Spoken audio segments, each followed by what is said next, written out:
Hey, I'm Abe, and today we're going to be talking about mortgage closing costs. As if buying a house wasn't expensive enough already, the whole process comes with its own collection of expenses and fees, and I'm going to list them out here so you can try to understand what it is that's going into what you see on the final tab when you're closing out your mortgage at the end of buying a house. Generally speaking, all of these add up to what's known as closing costs, and not everything is going to apply to you. So listen as we go through these, and there are quite a few. I thought about breaking it up into multiple videos, but it just didn't, I don't think it makes a lot of sense. So I'll try to keep it quick and brief, but if any of these make your ears stand up and you have a question about it, by all means, let me know in the comments. Also, hit the subscribe button, hit that notification icon, and share me with your friends if you're learning something here, because they may have things to learn as well about financial literacy. It's not just something that one person needs, it's something that everybody needs, which is why I'm making these videos. So without further ado, I will jump into this. Generally speaking, closing costs range somewhere between 2 to 5% of the home's purchase price. Now, in most markets, that will be the case. In some of the more expensive areas in the country and in certain situations, that will not apply.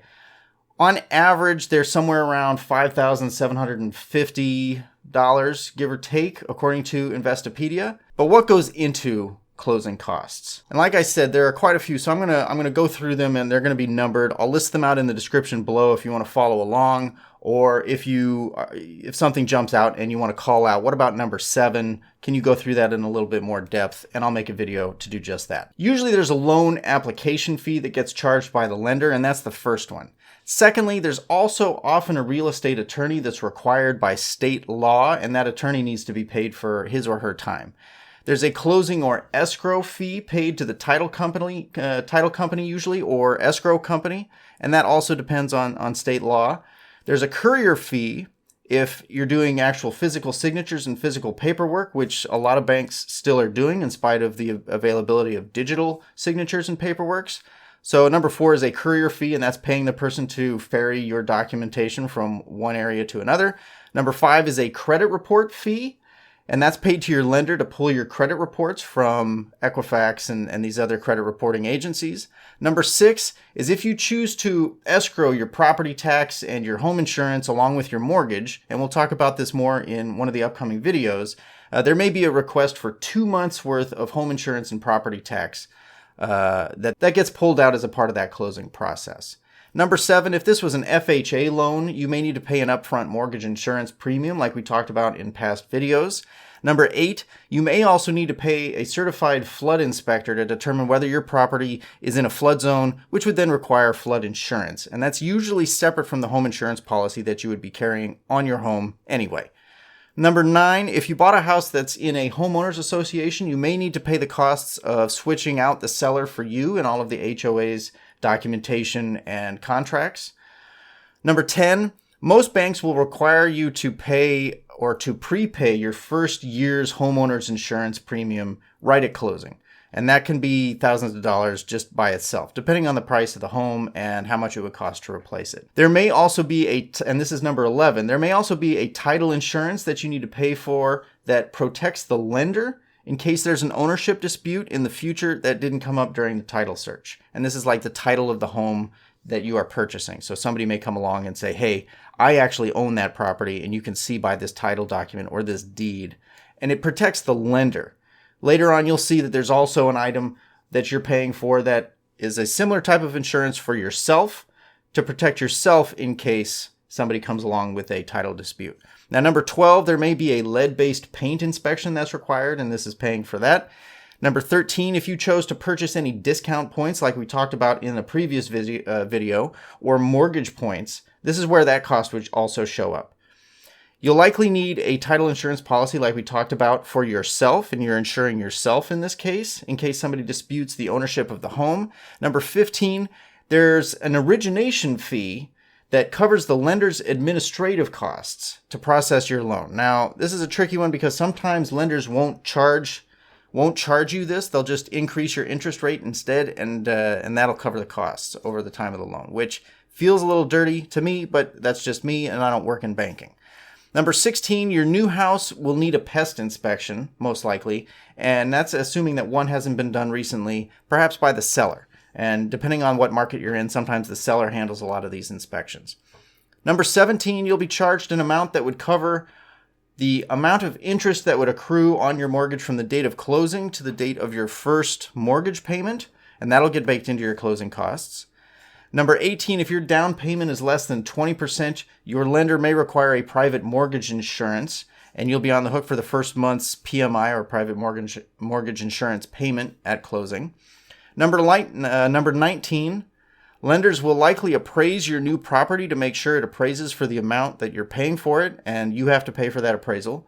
Number 20, you need to pay property taxes that will be due within the first 60 days of your home purchase. 21, there may be a fee charged by the lender to lock in your interest rate, or sometimes known as a rate lock fee. Real estate commissions, and number 22, and these are generally paid by the seller, but it may vary depending on the market that you are in. And that's usually in a 5 to 6% of the home value, not of your loan value, but of the home value itself. 23, a recording fee may be assessed to cover the city or the county clerk's work that goes into transferring the deed into your name and managing all of this. 24 is survey fees that may need to be done to survey the property and determine where the boundaries and the lot lines are, or to reconfirm. Number 25 is a tax monitoring and tax status research fee that may be needed for a company that would then have the job of watching you and making sure that you are making payments on your property tax. And then if you don't, they report that to your lender, and your lender can get involved. Tricky things happen if you fail to pay your property taxes and or to keep a home insurance policy, so don't let that happen to you.